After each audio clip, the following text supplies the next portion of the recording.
Assalamualaikum dan selamat sejahtera. Kami dari kumpulan 4 ingin melakukan perbentangan bagi subjek Penghayatan Etika dan Peradaban UHC 2022. Tajuk diberi adalah Pemantapan Kesepaduan Nasional Malaysia. Assalamualaikum, saya Fana Amira binti Rosli dan nombor matrik saya ialah SA23007. Baiklah, saya akan bentangkan tentang tajuknya ialah perpaduan, matlamat diidamkan. Baiklah, apa yang kita faham tentang detik perpaduan dan detik perbezaan? Seperti yang kita faham, detik perpaduan dan detik perbezaan adalah saat yang boleh dilihat berlaku dalam kehidupan seharian masyarakat.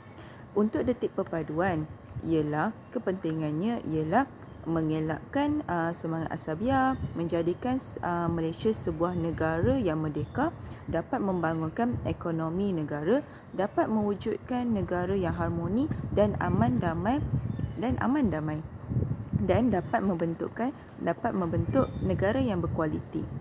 Sebagai contoh, untuk dapat membangunkan ekonomi negara, perpaduan yang perlu ditunjuk oleh masyarakat Malaysia agar menarik minat pelancong asing untuk mengenali dengan lebih lanjut dan lebih dekat lagi budaya masyarakat Malaysia. Seterusnya, untuk detik perbezaan. Okey, detik perbezaan ni kita dapat lihat dari sudut kaum, iaitu sambutan perayaan, pemakaian, bahasa, tarian, kepercayaan dan lain-lain. Okey, salah satu yang boleh saya terangkan di sini ialah dari sudut pakaian. Okey, pakaian ini juga salah satu perbezaan antara kaum dan bangsa. Setiap bangsa dan kaum mempunyai pakaian rasmi atau pakaian tradisional. Tapi di sini saya hanya menerangkan 3 saja, iaitu kaum Melayu, kaum Cina dan kaum India. Baiklah, seperti kaum Melayu, seperti pakaian kaum Melayu dikelaskan kepada 2, iaitu bagi golongan lelaki berpakaian baju Melayu, manakala bagi golongan wanita ialah baju kurung. Dan pula pakaian bagi kaum India pula terdiri dari 2 jenis bagi golongan lelaki, iaitu kurta dan dhoti, manakala bagi perempuan pemakaiannya ialah sari. Dan akhir sekali bagi kaum Cina, pemakaian kaum Cina terdiri dari cheongsam, songfu dan hanfu. Sekian, terima kasih. Selamat sejahtera kepada pensyarah dan rakan-rakan saya. Nama saya Y. Sinying. Nombor matriks adalah SP23068. Saya akan membentangkan subtopik saya, iaitu Kesempatan Nasional. Kesempatan Nasional adalah bermaksud perkhidmatan pelbagai kelompok yang mempunyai latar belakang sosial dan kebudayaan yang berbeza, lalu menjadi satu entiti fizikal. Hasil Kesempatan Nasional ini akan mewujudkan keadaan yang menjadi aman, stabil, makmur dan sejahtera. Untuk menghasilkan Kesempatan Nasional ini, alat utama sebagai teras kesempatan adalah perlembagaan, persekutuan dan rukun negara. Seperti yang kita tahu, perlembagaan persekutuan merupakan undang-undang negara Malaysia, dan rukun negara adalah satu visi bagi merealisasikan kontrak sosial dan yang dipersetujui oleh kaum-kaum. Assalamualaikum dan selamat sejahtera. Nama saya Muhammad Aziz bin Ahmad Zamani. Nombor matrik saya ialah SA23009 dan saya akan membentangkan tajuk Kesepaduan dan Defisit Sosial. Pertama sekali, apa itu kesepaduan sosial? Kesepaduan sosial ialah jalinan hubungan kerjasama antara kaum, kelompok, berkongsi aktiviti budaya dan pinjam-meminjam unsur budaya masing-masing. Ia merupakan sebagai formula penting bagi mengurus masyarakat majmuk berdasarkan kepada konsep dan ciri-ciri perpaduan. Sebagai sebuah negara yang mempunyai masyarakat berbilang kaum, perpaduan dalam kalangan penduduk amat penting bagi menjamin kelestarian pembangunan dan juga keharmonian hidup. Seterusnya, apa itu defisit sosial? Defisit sosial ini merupakan kekurangan dalam konteks sosial yang memerlukan usaha penyatupaduan berterusan untuk meningkatkan tahap kesepaduan. Ini disebabkan jurang perbezaan persepsi dan pendapat dalam kalangan kelompok yang berbeza bermula dengan individu, keluarga dan juga masyarakat. Terdapat beberapa punca berlakunya defisit sosial. Yang pertama, etnisiti. Etnisiti ialah satu kelompok manusia yang mempunyai ikatan kebudayaan yang banyak persamaan seperti keturunan dan asal-usul. Kumpulan etnik yang sama berkongsi adat, bahasa, pakaian, makanan dan mempunyai hubungan sosial sesama mereka. Yang kedua adalah agama. Ini terjadi disebabkan terdapat pihak yang tidak bertanggungjawab menyebabkan kandungan sensitif 3R iaitu perkauman, ras, agama, religion dan institusi derajat royalty. Isu ini boleh menimbulkan ketidakpuasan hati antara kaum dan agama. Yang ketiga, kelas sosial. Kelas sosial adalah seseorang atau kelompok manusia dalam masyarakat atau budaya. Biasanya, kebanyakan masyarakat memiliki golongan sosial. Hal demikian, masyarakat seperti ini menghindari stratifikasi sosial. Yang keempat, bahasa. Semua kaum di Malaysia perlu menggunakan bahasa Melayu. Hal ini kerana bahasa Melayu adalah bahasa rasmi dan juga bahasa kebangsaan. Bahasa Melayu juga merupakan bahasa yang mudah untuk kita fahami. Yang kelima, pendidikan. Pendidikan adalah satu proses mengembangkan potensi individu yang seimbang dari segi jasmani, rohani, intelek dan juga sosial. Yang keenam, jurang generasi. Dalam usaha mencapai kejayaan dalam kemajuan bersama, sama ada dalam aspek ekonomi, politik, sosial dan sebagainya. Yang terakhir ialah media. Terdapat media yang menyebarkan berita-berita palsu atau yang tidak sahih yang boleh menyebabkan perbalahan dalam kalangan masyarakat setempat. Terdapat langkah-langkah untuk mengatasi defisit sosial. Yang pertama, politik. Parti-parti politik seharusnya bekerjasama untuk membangunkan sebuah parti yang mempunyai setiap wakil dari berbilang bangsa di bawah satu organisasi yang bergerak selaras dengan prinsip negara iaitu perpaduan antara berbilang bangsa. Yang kedua, bahasa.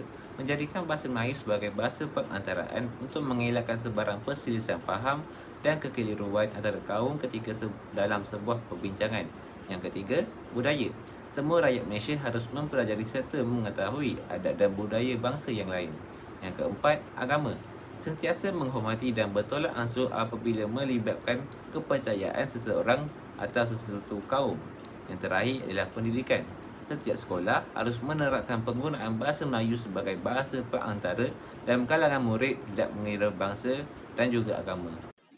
Selamat petang, nama saya Cijali, SA23035. Okey. Topik saya iaitu ethos nasional.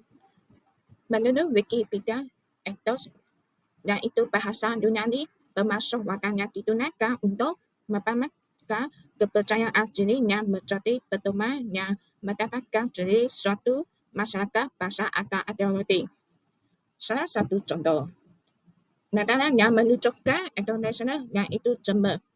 Jerman boleh mencerminkan nilai-nilai seperti ketertiban, kejujuran, ketepatan waktu, dan tanggungjawab sosial. Visi Mercy mencerminkan kecenderungan untuk menghadiri seluruh disiplin dan konstitusi. Contoh kedua, yaitu Malaysia.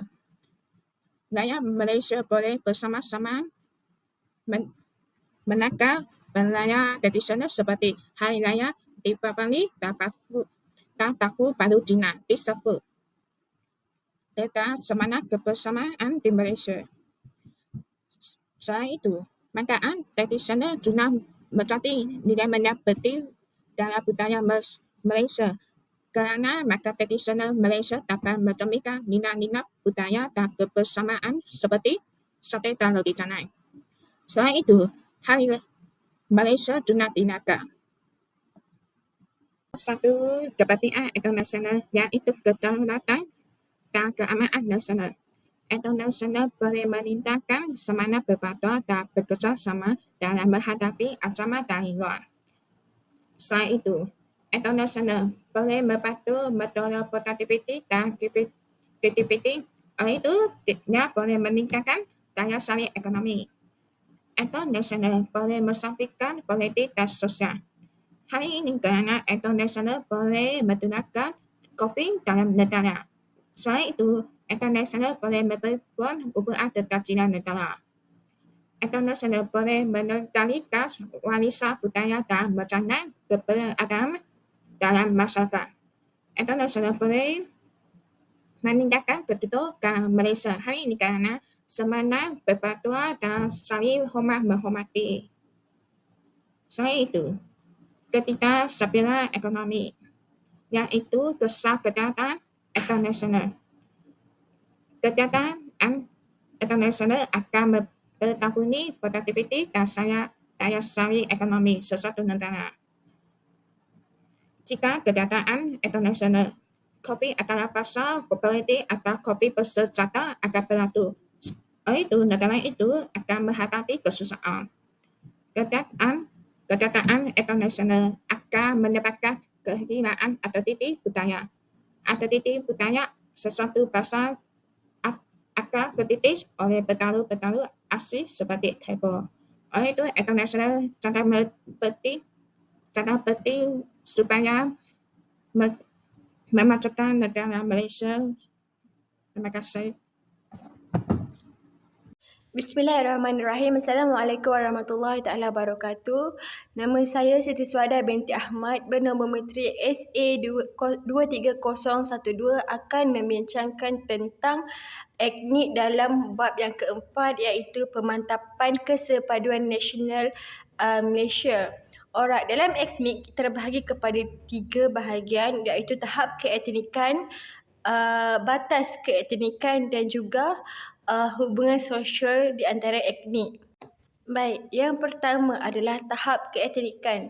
Apakah yang dimaksudkan dengan tahap keetnikan? Tahap keetnikan bermaksud sesuatu yang berkenaan dengan sesuatu bangsa.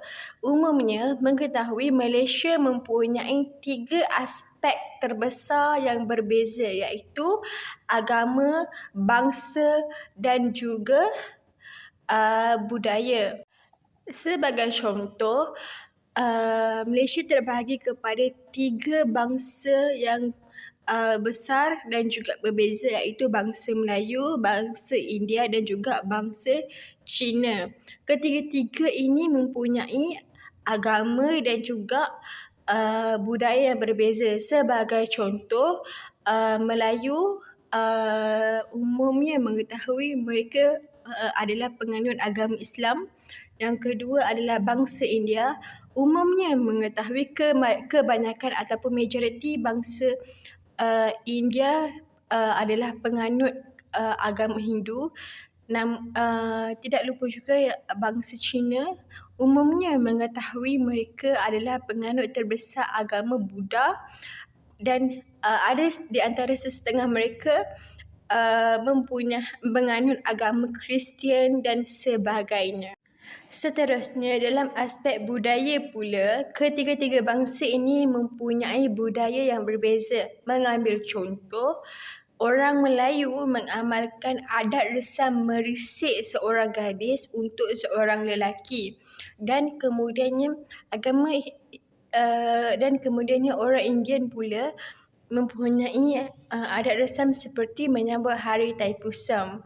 Dan Chinese pula mengambil contoh, mereka mempunyai budaya ataupun adat resam yang dipanggil sebagai tarian singa semasa sambutan perayaan Chinese New Year. Seterusnya, uslub yang kedua adalah batas keetnikan. Oleh hal yang demikian, setiap individu di Malaysia haruslah memiliki sifat yang dikenali sebagai sensitif.